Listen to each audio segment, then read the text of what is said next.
मौत से पहले की नसीहत। कमरे में अजीब सी खामोशी थी। एक बूढ़ा शख्स बिस्तर पर लेटा आखिरी सांसें ले रहा था। आंखें नम थीं और आवाज कांप रही थी। किसी ने हिम्मत करके पूछा, इस दुनिया से जाने से पहले कोई नसीहत? बूढ़े ने आहिस्ता कहा, मैंने सारी जिंदगी दुनिया के पीछे भागते गुजार दी, मगर आज समझ आया कि असल दौलत तो अल्लाह की याद थी जो मैंने टाल दी। उसकी आंखों से आंसू बहने लगे। कहने लगा, नमाज को कभी हल्का मत समझना, क्योंकि कब्र में सबसे पहला सवाल इसी का होगा।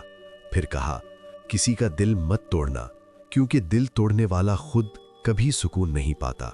आखिर में बस इतना कहा, अल्लाह को याद कर लो इससे पहले कि तुम्हें याद किया जाए। और फिर कमरा हमेशा के लिए खामोश हो गया। अगर आप ऐसी ही इबरतनाक इस्लामी कहानियां सुनना चाहते हैं तो अभी हमारा चैनल इस्लामिक वाक़यात को फॉलो करें।